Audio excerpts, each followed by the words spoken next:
उस टाइम पे जितने मुजाहिदीन रिक्रूट हुए थे उन सबका डेटाबेस था इनके पास, और इसी के नाम पे बना था अलकायदा, जिसमें यूएस से गलती से एक शादी पे बॉम्ब गिर गया था जिसमें दुल्हन समेत 47 सिविलियंस मारे गए थे। यूएस ने पाकिस्तान से बात करके जितने मुजाहिदीन थे उनकी ट्रेनिंग पाकिस्तान में करवानी शुरू कर दी।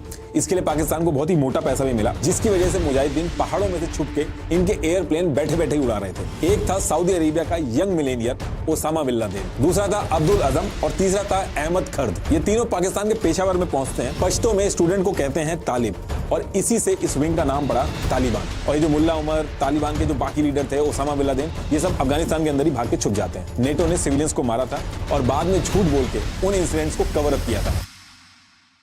देखिए, दुनिया की शायद ही कोई ऐसी सुपर पावर होगी जिसने अफगानिस्तान पे कब्जा करने का ना सोचा हो, लेकिन कोई भी सुपर पावर आज की डेट तक अफगानिस्तान को जीत नहीं पाई। तो सबसे पहली चीज तो ऐसा क्या रीजन है कि दुनिया भर की जो सुपर पावर है उनकी स्ट्रेटेजी अफगानिस्तान में आके ढेर हो जाती है। और यूएस की ऐसी क्या मजबूरी रही होगी कि उसको ओसामा बिन लादेन जैसे आदमी को अफगानिस्तान में भेजना पड़ा, जो बाद में जाके उनके लिए सिरदर्दी बना। और अफगानिस्तान में तो ऐसे कोई खास रिसोर्सेज भी नहीं है, बंजर जमीन है, दूर दूर तक पहाड़ है, लेकिन उसके बाद भी यूएस और रशिया ने लाखों डॉलर लगा के इसको जीतने की कोशिश की, लेकिन हर बार उनको खाली हाथ क्यों वापस जाना पड़ा। तो इन सारी चीजों के पीछे एक्चुअल रीजन क्या है, इसको आज डिटेल में डिस्कस करेंगे, लेकिन उससे पहले हमको थोड़ा सा पीछे जाना पड़ेगा।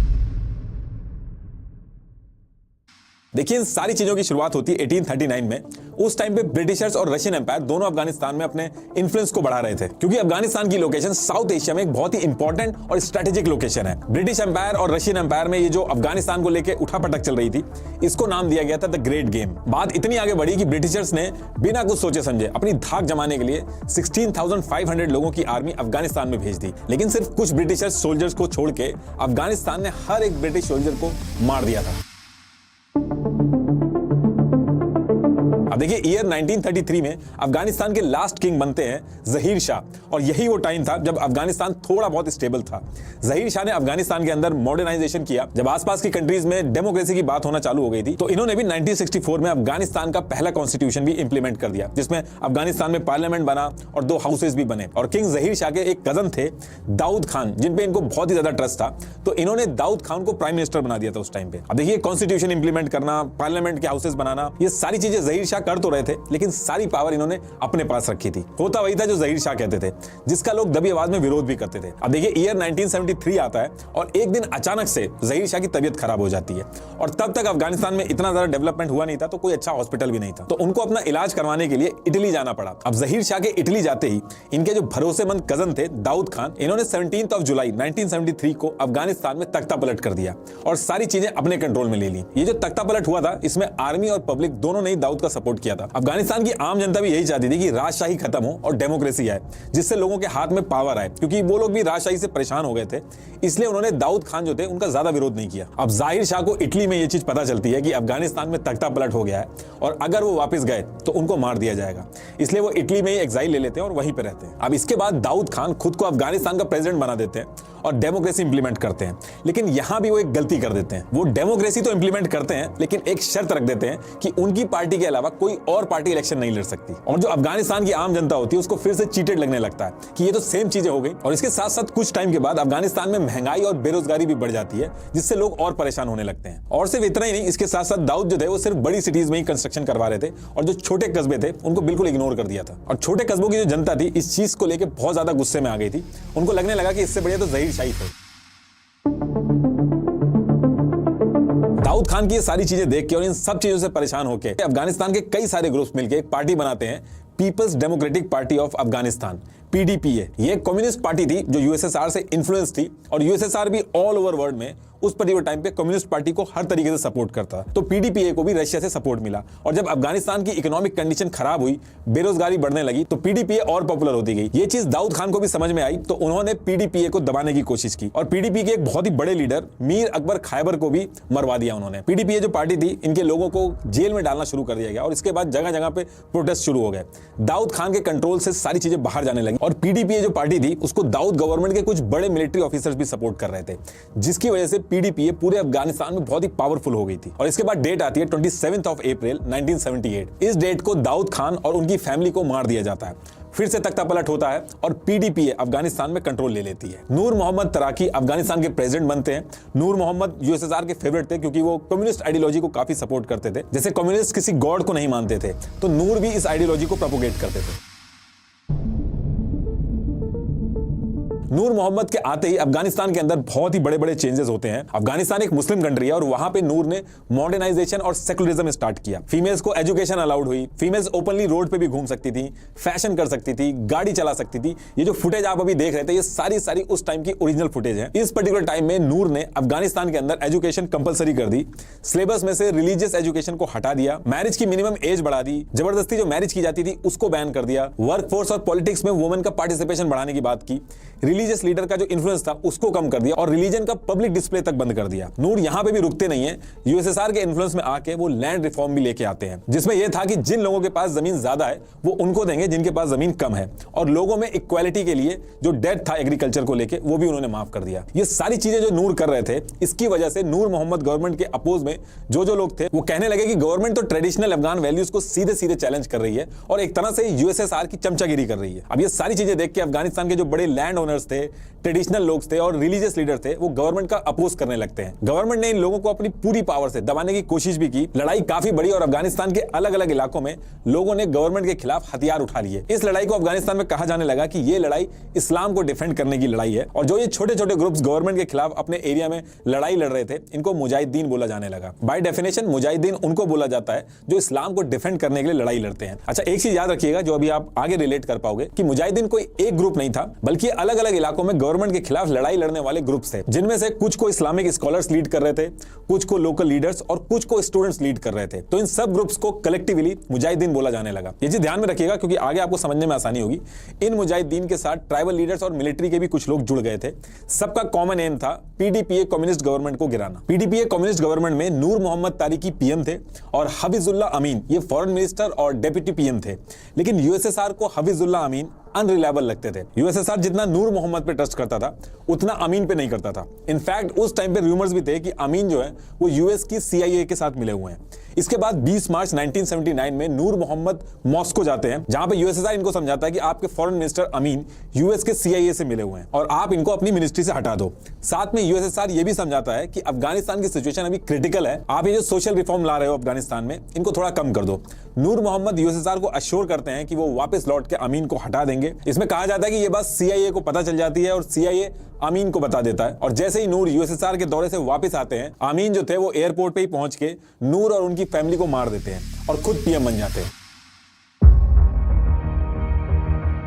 जैसे ये बात यूएसएसआर को पता चलती है, यूएसएसआर को समझ में आ जाता है कि अब अफगानिस्तान उनके हाथ से निकल जाएगा। एक तरफ तो पूरे अफगानिस्तान में कम्युनिस्ट गवर्नमेंट के खिलाफ जगह जगह पे मुजाहिदीन खड़े हुए थे और दूसरी तरफ उनके हिसाब से चलने वाला पीएम जो था उसको भी मार दिया गया था। ये सिर्फ एक मर्डर ही नहीं था बल्कि यूएसएसआर को डायरेक्ट चुनौती थी, और इसके ऊपर से यूएसएस का जो सपोर्टेड पीएम था वो अब अफगानिस्तान में आ गया था। तो इन सारी चीजों को देखते हुए ये श्योर हो गया था कि अफगानिस्तान में चीजें अब यूएस के हिसाब से चलने लगेंगी, और इन सब रीजन की वजह से यूएसएसआर 24 दिसंबर 1979 में अफगानिस्तान में हजारों की आर्मी के साथ काबुल में घुसता है और अफगानिस्तान के मेजर एरिया पे पॉलिटिकल और मिलिट्री कंट्रोल ले लेता है। इसके साथ साथ अमीन को मार दिया जाता है और यूएसएसआर फिर से अपने हिसाब से चलने वाला अफगानिस्तान में लीडर बना देता है, जिसका नाम था बराक करमाल। जब पूरी दुनिया इस चीज को लेकर यूएसएसआर को क्रिटिसाइज कर रही थी तो यूएसएसआर कहता है कि हमने अफगानिस्तान पे हमला नहीं किया बल्कि अफगानिस्तान गवर्नमेंट की मदद की है एक्सट्रीमिस्ट से निपटने के लिए। इस चीज को देख के अफगानिस्तान की आम जनता भी भड़क गई थी और ज्यादा से ज्यादा लोग यूएसएसआर से बदला लेने के लिए मुजाहिदीन बन रहे थे। इसी के साथ साथ यूएस की भी सारी मेहनत पे पानी फिर गया था, तो यूएस भी खुश नहीं था। यूएस के प्रेसिडेंट जिमी कार्टर ने अनाउंस कर दिया था कि अफगानिस्तान ये जो किया है यूएस पर्शियन गल्फ रीजन में यानी कि अफगानिस्तान में, इससे यूएस को भी खतरा है और यूएस अपने इंटरेस्ट को बचाने के लिए हर हद तक जाएगा, चाहे मिलिट्री क्यों ना उतारनी पड़ जाए। और फिर यहां से एंट्री होती है यूएस की। देखिए, एशिया के अंदर यूएस के दो ही साथी थे, एक पाकिस्तान और दूसरा सऊदी अरेबिया, और रशिया अगर अफगानिस्तान पे भी अपना इन्फ्लुएंस बना लेता तो पूरे एशिया में यूएस कभी अपना इन्फ्लुएंस नहीं बना पाता। इसलिए यूएस के लिए अफगानिस्तान के अंदर यूएसएसआर का इन्फ्लुएंस रोकना बहुत ही जरूरी हो गया था। अब अगर यूएस डायरेक्ट अफगानिस्तान में घुसता तो यूएसएसआर और यूएस डायरेक्ट वॉर में आ जाते, वो यूएस नहीं चाहता था, इसलिए उसने दूसरा रास्ता चुना। यूएस ने कई सारी इस्लामिक कंट्रीज को यूएसएसआर के खिलाफ किया, यह कहकर कि ये रिलीजन पे अटैक है, और अफगानिस्तान के अंदर जो मुजाहिदीन लड़ रहे थे उनको यूएस ने हर तरीके से बहुत ही भारी सपोर्ट किया। यूएस ने पाकिस्तान से बात करके जितने मुजाहिदीन थे उनकी ट्रेनिंग पाकिस्तान में करवानी शुरू कर दी। इसके लिए पाकिस्तान को बहुत ही मोटा पैसा भी मिला। दूसरी तरफ सऊदी अरेबिया से यूएस ने उस रीजन में मदद ली। यूएस के सीआईए ने पाकिस्तान की आईएसआई के साथ मिलकर मकदब अल खिदामत ये एक ऑर्गेनाइजेशन बनवाई और उस पूरे रीजन में लोगों से कहा कि ये एक होली वॉर है, इसमें सबको आना चाहिए, और काफी लोग इस लड़ाई को लड़ने आए भी, जिसमें से 3 बहुत ही इंपॉर्टेंट लोग आए।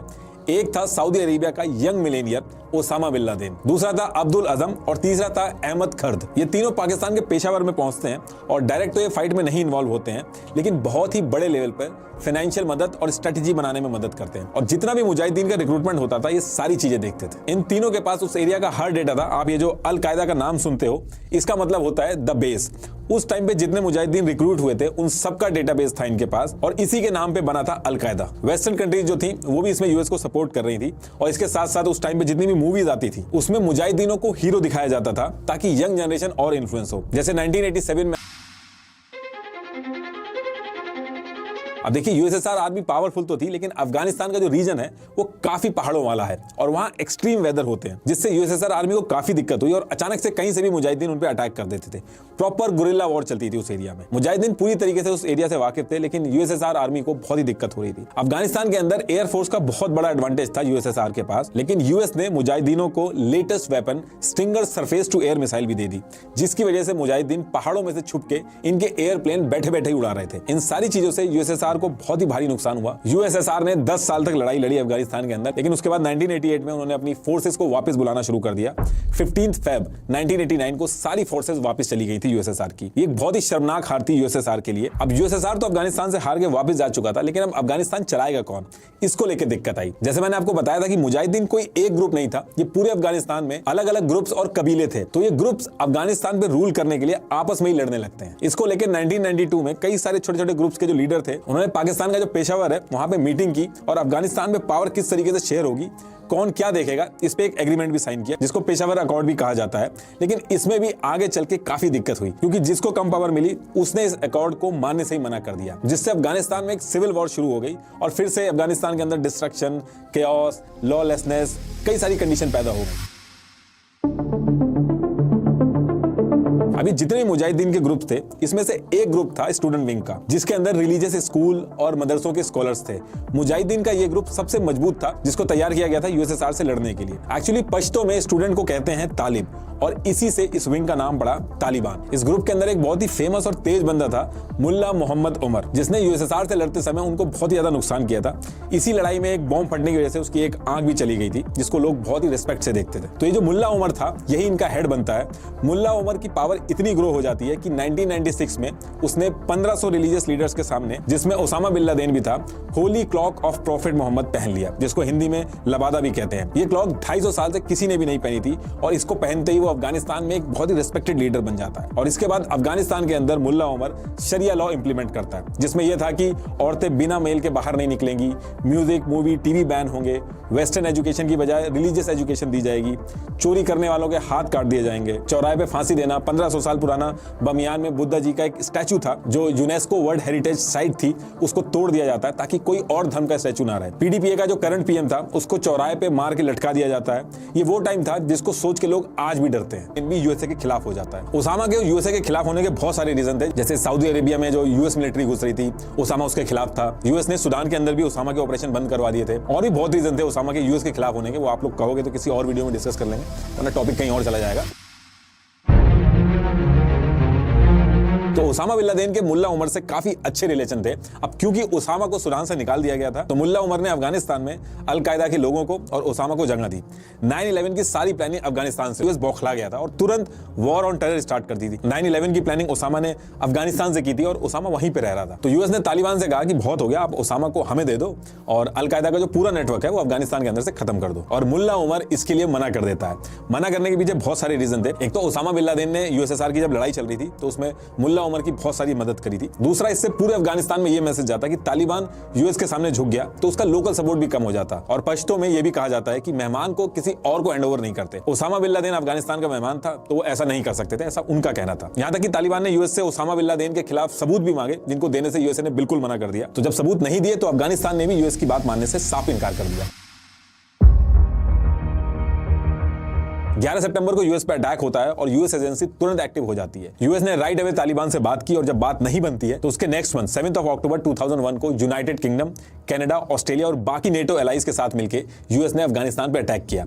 शुरू में यूएस ने तालिबान और अलकायदा के मेजर इलाकों में सिर्फ एयर स्ट्राइक करी, जमीन पे अपने सोल्जर्स नहीं उतारे थे और उनके सप्लाईज वगैरह सब बंद कर दिए। इस ऑपरेशन को नाम दिया गया था ऑपरेशन एंड्यूरिंग फ्रीडम। इसके कुछ दिन बाद एयर स्ट्राइक बंद होती है और यूएस और उसके साथी देश की स्पेशल फोर्सेस अफगानिस्तान में भेजी जाती हैं, जिसमें यूएस आर्मी की डेल्टा फोर्स, नेवी सील्स और ब्रिटिश की एसएस थी। 7 अक्टूबर को अटैक स्टार्ट होता है और 9 नवंबर को ये लोग तालिबानियों के गढ़ मजर ए शरीफ सिटी एक है उसको कैप्चर करते हैं। उसके 4 दिन बाद 13 नवंबर को यूएस अफगानिस्तान से तालिबान सरकार को हटा देता है और उसके नेक्स्ट मंथ ही अफगानिस्तान की मेजॉरिटी एरिया जो थे कंधार वगैरह यूएस उस पर कंट्रोल ले लेता है। और ये जो मुल्ला उमर, तालिबान के जो बाकी लीडर थे, ओसामा बिन लादेन, ये सब अफगानिस्तान के अंदर ही भाग के छुप जाते हैं और एक तरीके से एक अनसेट कम्युनिकेशन में तालिबान को डिफीटेड मान लिया जाता है। लेकिन यूएस मेनली जिस चीज के लिए आया था, यानी कि ओसामा बिन लादेन को ढूंढने, उसको पकड़ने, वो नहीं हो पाया था। अब यूएस का अफगानिस्तान में आने का एक ही गोल था और वो था अलकायदा को खत्म करना और ओसामा बिन लादेन को पकड़ना।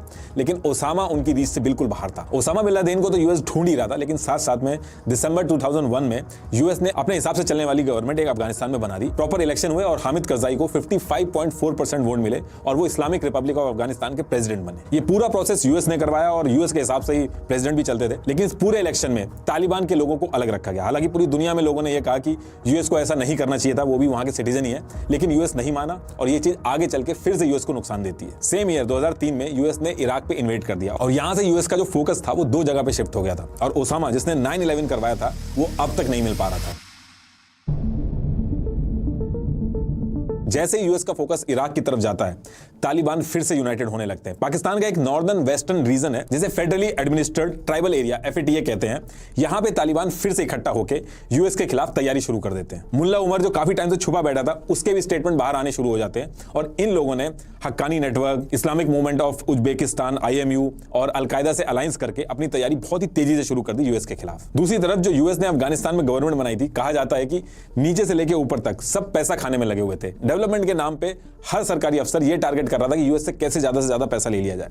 कोई काम नहीं हो रहा था। इस चीज को तालिबान ने लोकल लोगों में और फैलाया, काफी अच्छे से प्रोपेगेट किया, जिससे जो लोकल जनता थी उसके मन में भी थोड़ा गुस्सा था। अब इसके बाद तालिबान ने धीरे धीरे वापस से अफगानिस्तान का एरिया लेना चालू कर दिया। अब आप कहोगे कि जब तालिबान ये सब एरिया ले रहा था तो यूएस उस टाइम पे क्या कर रहा था, वो तो उनको रोक सकता था। देखिए, यूएस की आर्मी का फोकस इराक में था और जो आर्मी अफगानिस्तान में लगी थी वो सफिशिएंट नहीं थी, क्योंकि आर्मी सिर्फ मेन सिटीज में सिक्योरिटी देख रही थी। तो तालिबान ने क्या किया कि जो पिछड़े इलाके जहां पे यूएस की आर्मी नहीं थी, वहां पे वापस से कब्जा स्टार्ट कर दिया और अफगानिस्तान की जो गवर्नमेंट चल रही थी अफगानिस्तान के अंदर, उसके पैरेलली एक अपनी शैडो गवर्नमेंट चलानी शुरू कर दी। और सबसे बड़ी दिक्कत यूएस के लिए यह थी कि अफगानिस्तान और पाकिस्तान बॉर्डर सील नहीं था, तो यूएस अगर अटैक करता भी था तो तालिबानी पाकिस्तान में चले जाते थे और पाकिस्तान की जमीन पे यूएस अटैक बिल्कुल नहीं कर सकता था। लेकिन धीरे धीरे यूएस को समझ में आ गया था कि अफगानिस्तान में बहुत लंबा रुकना पड़ेगा, इसलिए उसने अपने एलाइज की मदद ली। यूके, ऑस्ट्रेलिया, कनाडा, नीदरलैंड, इन सब ने भी अपनी आर्मीज भेजी। कनाडा की जो आर्मी थी वो कंधार में भेजी गई, यूके की आर्मी अफगानिस्तान के हेमलैंड प्रोविंस में भेजी गई। अब देखिए, यूएस और नेटो कंट्रीज ने अफगानिस्तान के ऊपर कंट्रोल तो कर लिया था, लेकिन इनसे गलतियां भी बहुत हुई, जिसकी वजह से अफगानिस्तान की जो आम जनता थी वो इनके खिलाफ होती जा रही थी डे बाय डे। मई 2006 में यूएस आर्मी के ट्रक से एक एक्सीडेंट हो गया, जिससे अफगानिस्तान सिटीजन की डेथ हो गई। लोगों ने पत्थरबाजी की तो वहां पे यूएस आर्मी ने 20 सिविलियंस को मार दिया। ऐसे ही मार्च 2007 में शिनवर जो है, वहां पे यूएस आर्मी पे तालिबानियों ने हमला किया। वहां पे भी यूएस आर्मी ने क्या किया, सिविलियंस पे गोली चला दी, 12 सिविलियंस मारे गए। सितंबर 2009 में कुंडूज में तालिबानियों ने 2 ऑयल टैंकर को हाईजैक कर लिया। इसके जवाब में नेटो ने एयर स्ट्राइक करना शुरू कर दिया, जिसमें 179 लोग मारे गए और इसमें 100 से ज्यादा सिविलियंस थे। और जब बाद में सिविलियंस का पता चला तो जर्मनी को आखिरी में आके विक्टिम की जो फैमिलीज थी उनको $5,000 कॉम्पनसेशन देना पड़ा। 2008 में हस्का महीना में यूएस ने एक एयर स्ट्राइक की, जिसमें यूएस से गलती से एक शादी पे बॉम्ब गिर गया था, जिसमें दुल्हन समेत 47 सिविलियंस मारे गए थे। ये सारी चीजें तो चली रही थी। फिर आता है जुलाई 2010, जिसमें विकीलीक्स ने अफगान वॉर से रिलेटेड यूएस गवर्नमेंट के 90,000 से ज्यादा डॉक्यूमेंट लीक कर दिए। इसमें से कई डॉक्यूमेंट से पता चला कि कैसे नेटो ने सिविलियंस को मारा था और बाद में झूठ बोल के उन इंसिडेंट्स को कवर अप किया था। इसकी वजह से दुनिया भर में अफगानिस्तान में यूएस इन्वॉल्वमेंट का क्रिटिसिज्म हुआ। इन सब इंसिडेंट्स की वजह से अफगानिस्तान की जो आम जनता थी उनको यह लगने लगा कि यूएस आर्मी जो है, उनके मन में अफगानिस्तानी लोगों और उनके कल्चर के लिए कोई रिस्पेक्ट नहीं है। और ये सारी चीजें जब डे बाय डे बढ़ रही थी तो अफगानिस्तान गवर्नमेंट के जो लोग थे, कुछ मिलिट्री में भी जो थे, वो यूएस के अगेंस्ट में हो गए थे। इनफैक्ट यूएस आर्मी के लिए ये भी दिक्कत शुरू हो गई थी कि चलते चलते आम जनता भी उन पे अटैक कर देती थी, क्योंकि लोगों में बहुत गुस्सा था। पूरी दुनिया ये सोच रही थी कि यूएस और उसके एलाई कंट्रीज अफगानिस्तान में कर क्या रहे हैं। ओसामा को पकड़ने आए थे और तालिबान से लड़ाई लड़ रहे थे, और तालिबान की लड़ाई वो उनकी लड़ाई नहीं थी। अफगानिस्तान में तो फिर भी यूएस का लड़ने का रीजन था, लेकिन इराक के अंदर तो लोग फिर भी क्वेश्चन कर रहे थे कि वहां पे क्यों हमला किया। इसका मतलब था कि जो भी ऑपरेशन होंगे अफगानिस्तान के अंदर, उसमें यूएस और यूके लीड नहीं करेंगे। वो यूएस ऑपरेशन में सिर्फ अफगान सिक्योरिटी फोर्सेस को सपोर्ट प्रोवाइड फाइट करेंगे। ये सारी चीजें चल रही थी। फिर 2020 आता है और यूएस के प्रेसिडेंट ट्रंप ने तालिबान से बातचीत करने का ऑफर किया और तालिबान और यूएस के बीच में 29 फरवरी 2020 को दोहा में एक एग्रीमेंट साइन होता है। लेकिन इस एग्रीमेंट में अफगानिस्तान की गवर्नमेंट को बाहर रखा जाता है। ये एग्रीमेंट सिर्फ तालिबान और यूएस के बीच होता है। इस एग्रीमेंट का मेजर पॉइंट था कि नेटो अफगानिस्तान से बिल्कुल बाहर चला जाएगा, अपनी फोर्सेज वापस ले लेगा, तालिबान अलकायदा को सपोर्ट नहीं करेगा, अपना लैंड यूज नहीं करने देगा अलकायदा को। ये जो एग्रीमेंट हुआ था इसको दोहा एग्रीमेंट भी बोलते हैं। लेकिन इस एग्रीमेंट में कुछ चीजें सीक्रेट रखी गई थी जिन्हें पब्लिक नहीं किया गया था और वो चीजें सिर्फ यूएस और तालिबान के बीच में ही रही, यहां तक कि अफगानिस्तान की गवर्नमेंट तक से शेयर नहीं करेगी। आगे चल के अफगानिस्तान गवर्नमेंट ने यह भी कहा कि यूएस और तालिबान ने मिलकर हमारे खिलाफ कुछ ना कुछ जरूर प्लान किया होगा जिससे हमें नुकसान हो। ये एग्रीमेंट होने के बाद यूएस आर्मी अफगानिस्तान से विड्रॉ करना स्टार्ट करती है और अगस्त 2021 में पूरी तरीके से अफगानिस्तान छोड़ के वापस चली जाती है। ये सारी चीजें जब हो रही होती हैं तो अफगानिस्तान के प्रेसिडेंट अशरफ गानी देश छोड़ के भाग गए। लेकिन आम जनता को तालिबान वाला टाइम याद था, उनको डर था कि अब तालिबान उनको छोड़ेगा नहीं, स्पेशली वो अफगानी लोग जो यूएस के साइड पे थे या यूएस के साथ मिलकर काम कर रहे थे। 7 सितंबर 2021 को तालिबान अफगानिस्तान से अफगानिस्तान गवर्नमेंट को हटा देता है और अपनी नई गवर्नमेंट अनाउंस कर देता है जिसमें मुल्ला मोहम्मद हसन अखुंड को प्राइम मिनिस्टर और अब्दुल गानी बरादर को डेप्यूटी प्राइम मिनिस्टर अनाउंस किया गया। ये सब होने के बाद तालिबान ने मल्टीपल टाइम बोला कि उनको डरने की बात नहीं है, महिलाओं को वो सारे राइट देंगे और किसी को मारेंगे नहीं और ज्यादा स्ट्रिक्ट लॉ नहीं रखेंगे। लेकिन अभी आप देख रहे होंगे जैसे जैसे टाइम आगे बढ़ रहा है वो अपनी बात से मुकर रहे हैं। सितंबर 2021 में तालिबान ने कहा कि वो प्राइमरी स्कूल में फीमेल्स को एजुकेशन देना चालू रखेंगे। लेकिन इसके एक महीने बाद तालिबान ने गर्ल्स के सेकेंडरी स्कूल अटेंड करने से मना कर दिया। इसके बाद दिसंबर 2022 में तालिबान ने सभी फीमेल्स की हायर एजुकेशन पे बैन लगा दिया। और अभी एक दिक्कत और है अफगानिस्तान के साथ, यूएस के बैंक्स में अफगान गवर्नमेंट के $7 बिलियन के फंड फ्रीज कर दिए गए। ये यूएस ने किया है और इनको वापस नहीं कर रहे हैं, जिसके बाद अफगानिस्तान में सीरियस इकोनॉमिक क्राइसिस आ गया है। इस इकोनॉमिक क्राइसिस की वजह से अफगानिस्तान में 2 करोड़ से ज्यादा लोगों को प्रॉपर खाना तक नहीं मिल पा रहा है और 70 लाख लोग भूख से मरने के कगार पे हैं। तालिबान को 2021 से अभी तक किसी भी कंट्री ने रिकॉग्नाइज नहीं किया है और दुनिया के बहुत से देशों ने कहा है कि वो तालिबान गवर्नमेंट को तब रिकॉग्नाइज करेंगे जब वो एक इंक्लूसिव गवर्नमेंट बनाएंगे और वुमेन और माइनॉरिटी के राइट्स को इंश्योर करेंगे। अभी करंट सिचुएशन की बात करें तो अफगानिस्तान के अंदर चीजें बहुत खराब चल रही हैं। वहां पे ह्यूमैनिटेरियन क्राइसिस बढ़ता जा रहा है और ऐसा कहा जा रहा है कि लगभग 28 मिलियन अफगानिस्तान की आम जनता को 2023 में सर्वाइव करने के लिए मदद की जरूरत पड़ेगी, नहीं तो वो जिंदा नहीं रह पाएंगे। और सिचुएशन ऐसे ही खराब रही अफगानिस्तान के अंदर और अदर कंट्रीज ने अगर मदद नहीं करी तो काफी सिचुएशन ऐसी बन सकती है कि तालिबान अलकायदा से आगे चल के फिर से हाथ मिला ले। इसकी भी कोई श्योरिटी नहीं है। लेकिन अगर अफगानिस्तान की सिचुएशन नहीं हुई तो ये पूरी दुनिया के लिए एक बहुत बड़ा क्राइसिस ला सकता है। और लास्ट में आपको एक बार फिर से बता दूं कि कोडिंग इन्वेडर्स पे आप एनरोल कर सकते हैं 27% का discount by using my coupon code NR27 valid for first 100 users. Thank you.